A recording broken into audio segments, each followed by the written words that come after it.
Hey everyone, I am doctor Pawan Nagar and in this video मैं आपसे बात करूंगा इलेक्ट्रॉन ट्रांसपोर्ट चेन के इनहिबिटर के ऊपर। मतलब कि सबसे पहले हम इस डायग्राम को डिस्कस करेंगे एंड देन फिर जो अपनी टीसीएमएल की स्टाइल होती है उसके अंदर सारा का सारा एक्सप्लेन करेंगे। ओके, मतलब कि ये डायग्राम तो बस आपको दिखाने के लिए है। असली वाला पॉइंट क्या है, नीचे वाला, जिसे कि हमने हमारी लैंग्वेज के अंदर ड्रॉ कर रखा है। तो चलिए आते हैं। तो देखिए, ईटीसी के अंदर यानी कि इलेक्ट्रॉन ट्रांसपोर्ट चेन के अंदर आप टोटल 5 स्टेबल या बोल दीजिए या फिर बोल दीजिए 5 फिक्स्ड कंपोनेंट पढ़ते हो। ओके, और 2 क्या पढ़ते हो, मोबाइल कंपोनेंट। मतलब कि 5 तो एकदम फिक्स होंगे, 5 कॉम्प्लेक्स एकदम फिक्स होते हैं, 2 मोबाइल होते हैं। मोबाइल मतलब इधर उधर भागने का काम करते हैं। तो देखिए 5 कॉम्प्लेक्स को क्या बोलते हैं, तो देखिए 1 2 3 4 5 ऐसे उन्हें रोमन में लिखते हैं। तो देखिए वही लिख रखा है, कॉम्प्लेक्स 1, कॉम्प्लेक्स 2, सॉरी कॉम्प्लेक्स 2 ये रहा, कॉम्प्लेक्स 3, ओके, कॉम्प्लेक्स 4 और लास्ट एंड फाइनल क्या होता है, कॉम्प्लेक्स 5। तो देखिए ये 5 क्या होते हैं, फिक्स्ड कंपोनेंट, मतलब कि एकदम फिक्स हैं, जहां है वहीं रहेंगे। उसके बाद देखिए यहाँ पर जो 2 है ना ग्रीन वाले, एक तो है COQ एंड साइटोक्रोम सी, यानी कि क्लोरोक्वीन एंड साइटोक्रोम सी, ये दोनों क्या होते हैं, these are mobile component. Okay, देखिए ऊपर वाले डायग्राम पे भी आ जाइए। ये देखिए कॉम्प्लेक्स 1, ओके, यहाँ पर ये क्या है, this is complex 2, complex 3,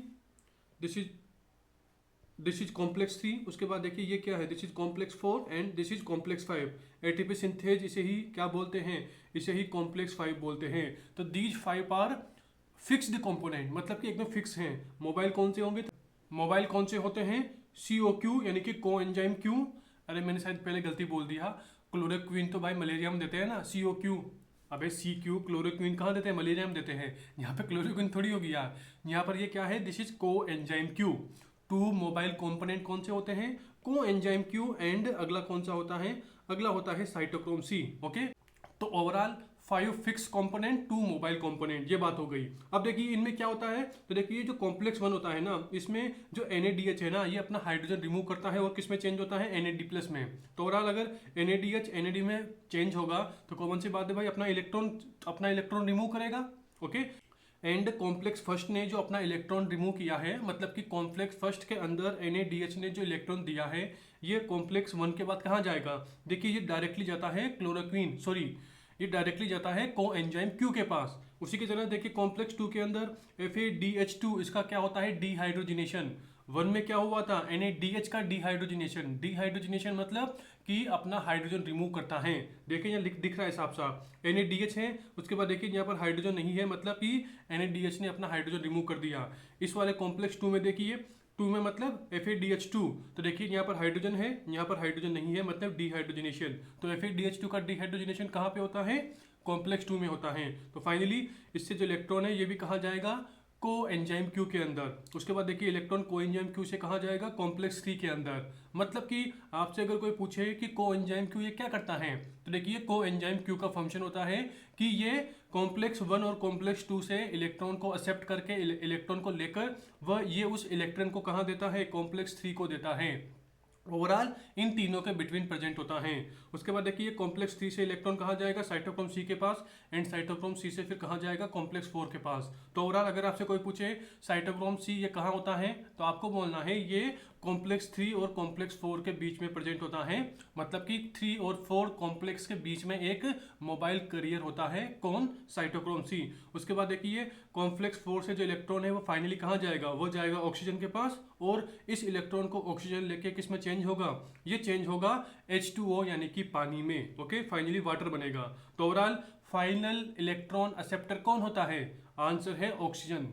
etc के अंदर फाइनल इलेक्ट्रॉन एक्सेप्टर कौन होता है, तो इसका आंसर है ऑक्सीजन। ये बात हो गई। उसी के साथ देखिए यहाँ पर देखिए NADH ने अपना इलेक्ट्रॉन दिया, उसी के साथ देखिए NADH से क्या हुआ, हाइड्रोजन रिमूव हुआ। उसी के साथ देखिए FADH2 से भी हाइड्रोजन रिमूव हुआ। देखिए यहाँ पर FADH2 है, यहाँ पर H नहीं है, मतलब कि हाइड्रोजन भी रिमूव हुआ है। तो फाइनली देखिए जो ये हाइड्रोजन है ये कहाँ जाता है, ये जाता है इंटरमेम्ब्रेन स्पेस में। देखिए यहाँ से भी जो ये हाइड्रोजन है ये कहाँ जाएगा, ये जाता है इंटरमेम्ब्रेन स्पेस में। मतलब कि जितने भी हाइड्रोजन है ना, वो सारे के सारे ऐसे इंटरमेम्ब्रेन स्पेस में जाकर कलेक्ट हो जाते हैं। ये पूरी की पूरी बात हो गई। तो देखिए एज इट इज इसी चीज को हमने यहाँ नीचे लिख रखा है। ये देखिए कॉम्प्लेक्स 1, ओके, कॉम्प्लेक्स 1 यानी कि NADH डिहाइड्रोजनेज, मतलब कि NADH से क्या करेगा, हाइड्रोजन को रिमूव करेगा। उसके बाद देखिए कॉम्प्लेक्स 1 से इलेक्ट्रॉन कहाँ जाएगा, क्लोरोक्वीन, अरे यार क्लोरोक्विन नहीं, को एंजाइम क्यू। ओके, को एंजाइम क्यू को क्या बोलते हैं, इसको यूक्यू भी बोलते हैं, यूवी क्यूटोन। को एंजाइम क्यू, यूक्यू एक ही बात है। कॉम्प्लेक्स 2, इस यहाँ पर क्या होता है, यहाँ पर FADH2 का डिहाइड्रोजनेशन होता है।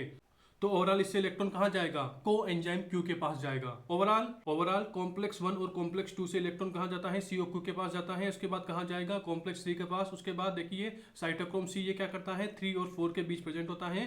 एंड फाइनली फिर कॉम्प्लेक्स 4 से इलेक्ट्रॉन कहाँ जाता है, ये जाता है ऑक्सीजन के पास। एंड देन फाइनली क्या बनता है, वाटर बनता है। तो देखिए यहाँ पर 4 तक बात हो गई।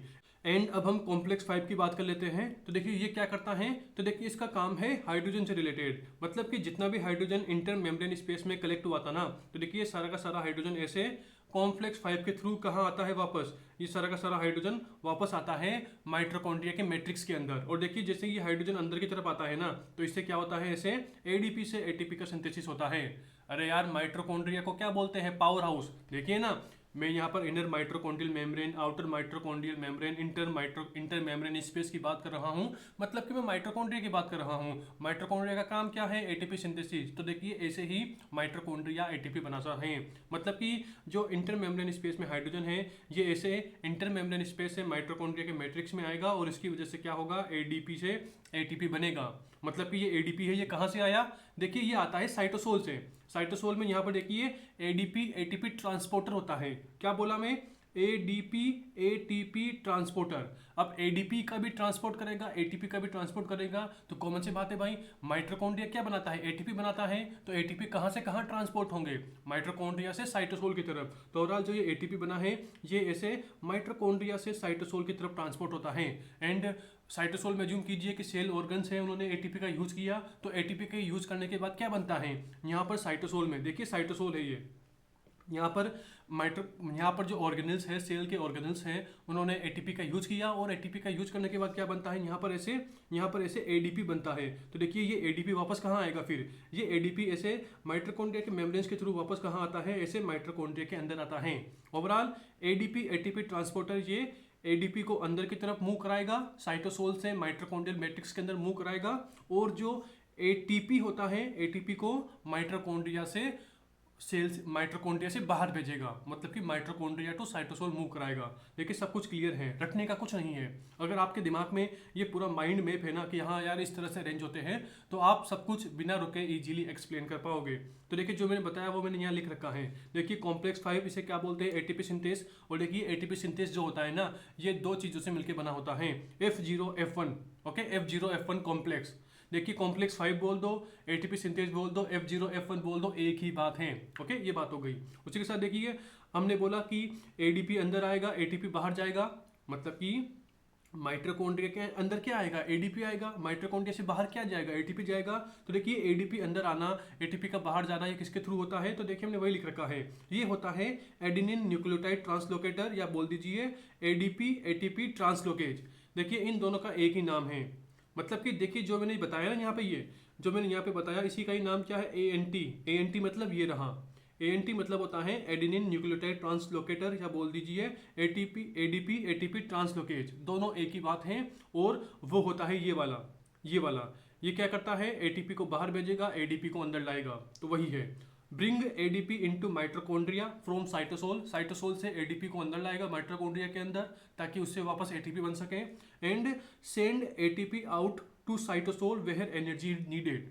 अरे यार जिस भी ऑर्गन को जितना ATP चाहिए वो कहाँ से सप्लाई होगा, माइटोकॉन्ड्रिया से सप्लाई होगा। अगर माइटोकॉन्ड्रिया से सप्लाई होगा तो माइटोकॉन्ड्रिया ATP को बाहर की तरफ माइटोकॉन्ड्रियल मैट्रिक्स से साइटोसोल की तरफ ट्रांसपोर्ट करता है। तो वही बात हो गई। तो देखिए हमने यहाँ पर अभी क्या पढ़ा, पूरा का पूरा बेसिक पढ़ा कि इस तरह से चीज़ें अरेंज होती हैं और इस तरह से इनका फंक्शन होता है। एंड अब हम आते हैं इनहिबिटर्स पर। तो अब आप बोलेंगे कि सर इसके पहले आप क्या कर रहे थे। अरे भाई मैं अगर आपको डायरेक्ट इनहिबिटर बोलता ना तो आपको मज़ा नहीं आता, या फिर आपके माइंड में वो परमानेंट चीज़ सेट नहीं होती। तो आप बोलेंगे सर आपने इतनी लंबी वीडियो बनाई है। अरे भाई मेरा कोई शौक नहीं है लंबी वीडियो बनाने का। मैं इसको अभी देखो, मैं चाहूँ ना अभी तो मैं विद इन 3 मिनट के अंदर 2 मिनट के अंदर पूरे के पूरे इनहिबिटर को बता सकता हूँ। बट आप उन्हें रटोगे, आपके माइंड में एक मैप नहीं बनेगा। थोड़ा बड़ी से 5 मिनट 10 मिनट ज़्यादा लग जाए उसकी टेंशन नहीं है, लेकिन चीज़ एकदम परमानेंट सेट होनी चाहिए, मतलब मज़ा आना चाहिए। और देखिए वो मज़ा कहाँ आएगा, TCML में। आपको वीडियो पूरी देखनी पड़ेगी। अब आते हैं तो देखिए अब हम आते हैं इनिबिटर्स पर। तो देखिए अब आप अज्यूम करो कि मुझे क्या करना है, जो कॉम्प्लेक्स 1 है और जो Q है COQ है, इन दोनों के बीच इलेक्ट्रॉन को इनिबिट करना है कि कॉम्प्लेक्स 1 से जो इलेक्ट्रॉन है वो COQ यानी कि को एंजाइम Q के पास न जाए। तो देखिए इसके जो इनिबिटर्स होते हैं ना, मतलब कि जो इनिबिटर्स इलेक्ट्रॉन ट्रांसपोर्ट को इनहिबिट करते हैं किसके बिटवीन, कॉम्प्लेक्स 1 और को एंजाइम Q के बिटवीन। तो देखिए उन इनहिबिटर्स का नाम क्या है, ये हैं, ये 3 इनहिबिटर होते हैं जो कॉम्प्लेक्स 1 और को एंजाइम Q के बीच इलेक्ट्रॉन ट्रांसपोर्ट को इनहिबिट करते हैं। और देखिए इन्हें याद कर सकते हैं मरकरी से। देखिए ये क्या है, दिस इज मरकरी। अरे पारा बोलते हैं ना हिंदी में, पारा। तो देखिए निमोनिक क्या है, पारा है, पारा, PARA। तो देखिए पारा में PA का मतलब क्या है, पाइरिसिडिन A, R का मतलब क्या है, रोटेनॉन, और A का मतलब क्या है, एमोबार्बिटल। और देखिए एमोबार्बिटल इसी का ही अनदर नेम क्या है, सोडियम अमाइटल। ओके, और देखिए ये क्या होती है, ये एक बार्बोरेट्स होती है, आप पढ़ोगे सीरियस में बार्बोरेट्स। ओके, तो ओवरऑल पारा, PA मतलब पाइरिसिडिन A, PAR, R मतलब रोटिनॉन, PARA मतलब एमोबार्बिटल या सोडियम अमाइटल, जो कि एक बार्बोरेट्स होती है। तो इससे आप कॉम्प्लेक्स 1 और जो कोएंजाइम Q होता है, इन दोनों के बीच जो इलेक्ट्रॉन ट्रांसपोर्ट होता है उसे आप इनहिबिट कर सकते हैं। तो देखिए दिस इज नंबर 1। देखिए मैं यहाँ पर आपको सब कुछ सीक्वेंस से बताऊंगा। तो दिस इज नंबर 1। उसी के साथ अब हमें क्या करना है, हमें कॉम्प्लेक्स 2 से, मतलब कि हमें कॉम्प्लेक्स 2, क्या बोला मैं, हमें ओनली कॉम्प्लेक्स 2 को इनहिबिट करना है। तो देखिए this is our number 2 inhibitor. तो देखिए इसके लिए क्या होता है, मेलोनेट होता है। मेलोनेट क्या करता है, ये कॉम्प्लेक्स 2 को इनहिबिट करता है। देखिए मैं इन्हीं कॉम्प्लेक्स की बात कर रहा हूँ। अगर हमें कॉम्प्लेक्स 2 को इनहिबिट करना है तो मेलोनेट देंगे। 1 से, कॉम्प्लेक्स 1 से COQ यानी कि को एंजाइम Q के बिटवीन करना है तो हम पारा देंगे। ओके, तो ओवरऑल नंबर 2 इनहिबिटर क्या है, मेलोनेट, जो कि कॉम्प्लेक्स 2 को इनहिबिट करता है। ये बात हो गई। एंड अब हम आते हैं नंबर 3 इनहिबिटर पर। तो ये क्या करते हैं, ये कॉम्प्लेक्स 2 से को एंजाइम Q, इन दोनों के बिटवीन जो इलेक्ट्रॉन ट्रांसपोर्ट होता है उसे इनहिबिट करते हैं। तो देखिए वही लिख रखा है, inhibit electron transport between complex 2 two को एंजाइम Q। इनके नाम क्या है, TTFA यानी कि thionyl trifluoroacetone and carboxyl. Okay, ये दोनों इनहिबिटर क्या करते हैं, कॉम्प्लेक्स 2 और को एंजाइम Q, इन दोनों के बिटवीन इलेक्ट्रॉन को इनहिबिट करते हैं। तो दिस इज नंबर 3। उसके बाद देखिए अब हमें क्या करना है, जो कॉम्प्लेक्स 3 है और साइटोक्रोम C है, इन दोनों के बिटवीन इलेक्ट्रॉन को इनहिबिट करना है। यहाँ पर हमें रोकना है, ETC को यहाँ पर ब्रेक मारना है। तो देखिए दिस इज नंबर 4 इनहिबिटर, मतलब कि inhibit electron transport between complex 3 and cytochrome. देखिए कॉम्प्लेक्स 3 एंड साइटोक्रोम C, इन दोनों के बिटवीन हमें इलेक्ट्रॉन ट्रांसपोर्ट को इनहिबिट करना है। तो हम ये दोनों क्या लेंगे, इनहिबिटर यूज करेंगे। इन्हें याद कैसे कर सकते हैं, बाला से। अरे आपको पता होगा कि आयुष्मान खुराना की एक मूवी आई थी बाला, जिसमें इसके बाल नहीं होते, गंजा होता है ये। तो ओवरऑल बाला बाला बाला। तो देखिए यहाँ पर BALA है, मतलब कि BALA है। हमने क्या किया, इसमें एक और ऐड कर दिया, एक और A ऐड कर दिया। तो देखिए ओवरऑल क्या बना, बाला। ओके, देखिए बाला में BAL ये एक निमोनिक है और AA ये एक निमोनिक है। बाला में BAL, दिस इज 1 इनहिबिटर, और अनोदर AA क्या है, दिस इज अनोदर इनहिबिटर। देखिए यहाँ पर लिखा है, बाला में BAL का मतलब क्या है, ब्रिटिश एंट्रील्यूसाइड, और एंटीमाइसिन A, मतलब कि AA इसका मतलब क्या है, AA का मतलब क्या है, एंटीमाइसिन A। तो ओवरऑल बाल एक है और AA एक है। अरे यार बाल मतलब हेयर्स, समझते हो ना हिंदी में, ये बात हो गई। तो this is number 4 inhibitors. And अब हम आते हैं अनदर इनहिबिटर पर। तो देखिए ये है नंबर 5 वाला, मतलब कि अब मैं 5वें इनहिबिटर की बात कर रहा हूँ। तो देखिए ये क्या करते हैं, ये कॉम्प्लेक्स 4 से जो ऑक्सीजन को इलेक्ट्रॉन जाते हैं ना, देखिए जो इलेक्ट्रॉन है, कॉम्प्लेक्स 4 ने इलेक्ट्रॉन दिए, और ये इलेक्ट्रॉन कहाँ जाते हैं, ये इलेक्ट्रॉन इन इलेक्ट्रॉन को ऑक्सीजन एक्सेप्ट करता है। मतलब कि जो फाइनल इलेक्ट्रॉन एक्सेप्टर होता है, ETC में फाइनल इलेक्ट्रॉन एक्सेप्टर कौन होता है, ऑक्सीजन होता है। तो देखिए इसी को ये क्या करते हैं, इनहिबिट करते हैं। देखिए वही लिख रखा है, inhibit electron transport between complex 4 and oxygen. Complex 4 और ऑक्सीजन के बिटवीन जो इलेक्ट्रॉन का ट्रांसपोर्ट हो रहा है उसे इनहिबिट करते हैं। उसी के साथ देखिए मैंने यहाँ पर एक और लाइन ऐड कर रखी है, prevent the reduction of oxygen to water. Yes, जो कॉम्प्लेक्स 4 इलेक्ट्रॉन देता है, इस इलेक्ट्रॉन को ऑक्सीजन एक्सेप्ट करके क्या करता है, वाटर बनाता है, मतलब पानी बनाता है। तो कॉमन सी बात है भाई, अगर हमने कॉम्प्लेक्स 4 से इलेक्ट्रॉन को ब्लॉक कर दिया तो कॉमन सी बात है भाई, ऑक्सीजन से क्या होगा, ऑक्सीजन से पानी नहीं बन पाएगा। अब यहाँ पर O है, यहाँ पर क्या हुआ, ऑक्सीजन के अंदर हाइड्रोजन ऐड हो गया। अगर ऑक्सीजन के साथ हाइड्रोजन भी ऐड हो गया तो इसे क्या बोलते हैं, रिडक्शन। मतलब कि जब ऑक्सीजन से वाटर बनता है तो इसमें क्या होता है, इसमें रिडक्शन होता है। यानी कि अगर हमने कॉम्प्लेक्स 4 से जो इलेक्ट्रॉन आ रहे थे उन्हें ब्लॉक कर दिया तो ऑक्सीजन का रिडक्शन नहीं हो पाएगा। मैं ऐसे भी बोल सकता हूं, तो वही लिख रखा है कि ऑक्सीजन के रिडक्शन को क्या करते हैं, प्रिवेंट करते हैं। अब देखिए इनके नाम क्या हैं, तो इनके नाम है COCnH2s, ऐसे ही याद करना, COCnH2s, COCnH2s। CO का मतलब क्या है, कार्बन मोनोऑक्साइड, CN का मतलब क्या है, साइनाइड, और H2S का मतलब क्या है, हाइड्रोजन सल्फाइड। ओके, और देखिए यहाँ पर दो चीजें और रिमेंबर करना कि जो साइनाइड होती है ना, इसकी ऑर्डर कौन सी होती है, बीटर आलमंड। देखिए इससे एग्जाम में क्वेश्चन आया हुआ है, और जब एग्जाम में क्वेश्चन आया था तो वहां पर इतना ही हिंट था कि एक बंदे ने कोई सब्सटेंस खाया और उस सब्सटेंस की जो ऑर्डर है वो कैसी है, बीटर आलमंड जैसी है। इतना ही हिंट दिया हुआ था। तो ध्यान रखना, जो साइनाइड होता है उसकी ऑर्डर कौन सी होती है, बीटर आलमंड जैसी होती है। मतलब कि जो सब्सटेंस है वह कौन से कंपोनेंट ऑफ ईटीसी को इनहिबिट करेगा, मतलब कि ये क्या करेगा, ये कॉम्प्लेक्स 4 से इलेक्ट्रॉन के ट्रांसपोर्ट को मूव करेगा, कहां पर, ऑक्सीजन की तरफ। मतलब कि कॉम्प्लेक्स 4 से ऑक्सीजन की तरफ इलेक्ट्रॉन का ट्रांसपोर्ट नहीं होगा, ध्यान रखना। उसी के साथ देखिए अनदर क्या है, H2S हाइड्रोजन सल्फाइड, इसे क्या बोलते हैं, सीवियर गैस। अरे जो गटर होता है ना, गटर से जो गैस निकलती है उसे बोलते हैं सीवियर गैस। तो देखिए एग्जाम में जब क्वेश्चन आया था ना इससे, तो इतना ही हिंट दिया हुआ था कि एक सीवियर वर्कर है, वो सीवियर का काम कर रहा है, उसको कोई प्रॉब्लम हुई तो बताओ ईटीसी का कौन सा कंपोनेंट अफेक्ट होगा। तो ध्यान रखना कि जो सीवियर वर्कर होते हैं, जो सीवियर होता है उससे हाइड्रोजन सल्फाइड गैस निकलती है। और देखिए इसकी स्मेल कौन सी होती है, इसकी स्मेल होती है रोटन एग जैसी। ध्यान रखना, साइनाइड की स्मेल होती है बीटर आलमंड जैसी, H2S की स्मेल होती है रोटन एग जैसी। देखिए बीटर आलमंड, तो हमने यहाँ पर देखिए आलमंड्स की फोटो दे रखी है। उसी के साथ देखिए सीवियर, आपको पता होगा कि गटर से, देसी में अगर मैं सिंपल लैंग्वेज में बोलूँ तो जो गटर होता है उससे जो हवा निकलती है, जो गैस निकलती है, वही क्या होती है, H2S हाइड्रोजन सल्फाइड होती है, यानी कि सीवियर गैस। ये बात हो गई। देखिए दोनों से क्वेश्चन आया हुआ है, दीज आर PYT। ओके, ये बात हो गई। अब आते हैं कॉम्प्लेक्स 5 इनिबिटर पर। तो देखिए सबसे पहली बात तो यह है कि डायरेक्ट कॉम्प्लेक्स 5 को इनिबिट करना है, तो देखिए उसका आंसर है ओलिगोमायोसिन। तो देखिए हमने यहाँ पर 5 की बात कर ली, तो अब हम आते हैं नंबर 6 वाले पर। 6 वाला क्या है कि जो कॉम्प्लेक्स 5 को इनिबिट करते हैं, या फिर बोल दीजिए जो एटीपी सिंथेज को इनिबिट करते हैं, या बोल दीजिए जो F0 F1 कॉम्प्लेक्स को इनिबिट करते हैं, तो उसका नाम क्या है, ओलिगोमायोसिन। आप इसे कैसे याद कर सकते हो, तो देखिए मैंने यहाँ बताया था कि कॉम्प्लेक्स 5 को क्या बोलते हैं, F0 F1। जब आप F0 लिखोगे तो देखिए जीरो में यहाँ पे क्या आया, आप इसे जीरो मत पढ़ के क्या बोलो, ओ बोलो। अगर यहाँ पे ओ बोला तो ओ में मतलब ओलिगोमायोसिन। आई होप आप मेरी बात समझ गए होंगे। ओवरऑल ओलिगोमायोसिन एटीपी सिंथेज को क्या करता है, इनहिबिट करता है, ये बात हो गई।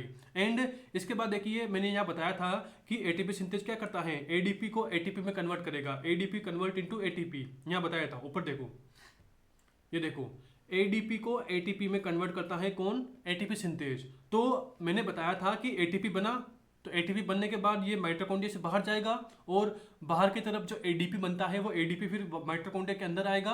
तो देखिए एएनटी, मतलब कि मैं बात कर रहा हूँ एएनटी ट्रांसपोर्टर, कि ये क्या करता है, एटीपी को माइटोकॉन्ड्रिया से बाहर भेजता है, एडीपी को साइटोसोल से माइटोकॉन्ड्रियल मैट्रिक्स के अंदर ट्रांसपोर्ट कराता है। तो ओवरऑल जो ये एटीपी जो ये है ना, adenine nucleotide transporter, adenine nucleotide transporter, sorry translocator, या बोल दीजिए एडीपी एटीपी ट्रांसलोकेट, इसका जो इनहिबिटर होता है ना, उसका नाम क्या है, एट्रेक्टाइलोसाइड।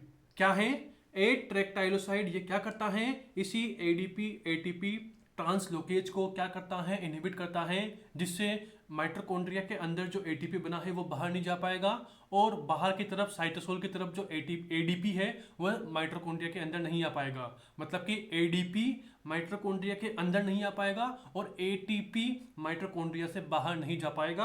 अगर हमने इस ट्रांसलोकेटर को, इस वाले ट्रांसपोर्टर को क्या कर दिया, इनहिबिट कर दिया। और इसे कौन इनहिबिट करता है, ट्रेक्टाइलोसाइड, जो कि एक प्लांट टॉक्सिन होता है। तो देखिए ये कौन सा है, this is number 7 inhibitor. Overall देखिए मैंने यहाँ पर टोटल आपसे 7 इनहिबिटर्स की बात की, 7 एटीसी इनहिबिटर्स की बात की। नंबर 1 देखिए यहाँ पे बताया था कॉम्प्लेक्स 1 से कोएंजाइम Q, इन दोनों के बीच इलेक्ट्रॉन का ट्रांसपोर्ट इनहिबिट करेगा, दिस इज नंबर 1। नंबर 2 क्या था कि जो कॉम्प्लेक्स 2 को इनहिबिट करता है, दिस इज नंबर 2। नंबर 3 क्या था, जो कॉम्प्लेक्स 2 से कोएंजाइम Q, इन दोनों के बिटवीन इलेक्ट्रॉन को इनहिबिट करता है, तो this is number 3। And number 4 क्या था, जो कॉम्प्लेक्स 3 से साइटोक्रोम C, इन दोनों के बीच इलेक्ट्रॉन को इनहिबिट करता है। इसके बाद नंबर 5 क्या था कि जो कॉम्प्लेक्स 5 से ऑक्सीजन, इन दोनों के बीच जो इलेक्ट्रॉन का ट्रांसपोर्ट है उसे इनहिबिट करता है, तो दिस इज नंबर 5। नंबर 6 क्या था कि जो कॉम्प्लेक्स 5 को, या बोल दीजिए एटीपी सिंथेज को इनहिबिट करता है, this is number 6। And last and final number 7 क्या है कि जो एडीपी एटीपी ट्रांसलोकेज या बोल दीजिए एडेनिन न्यूक्लियोटाइड ट्रांसलोकेटर इसे इनहिबिट करता है। This is number 7th inhibitor. Okay, हाँ तो मैंने यहाँ पर ETC के इनहिबिटर्स की सारी बात कर ली। और देखिए वीडियो को फिनिश करने से पहले मैं आपको यहाँ पर एक और चीज़ बताना चाहता हूँ, और वह क्या है कि ETC के अंदर आप टोटल 2 चीज़ें पढ़ते हो, या बोल दीजिए ETC के अंदर मेनली इन्हीं 2 चीज़ों से क्वेश्चन पूछे जाते हैं। तो देखिए नंबर 1 क्या है, ETC के इनहिबिटर्स, जिसको हमने इस पूरी की पूरी वीडियो के अंदर एकदम क्लियर कर दिया। एंड नंबर 2 क्या होता है, ETC के uncouplers. What is the uncouplers of ETC? तो देखिए दिस इज मतलब कि अनकपलर की जो वीडियो है ना वो भी हमने अपलोड कर दी है। देखिए ये रही अनकपलर्स ऑफ इलेक्ट्रॉन ट्रांसपोर्ट चेन, और देखिए टोटल 8 मिनट की वीडियो है। और देखिए जो ये 8 मिनट की वीडियो है ना, इससे आपके सारे के सारे डाउट क्लियर हो जाएंगे कि व्हाट इज अनकपलर।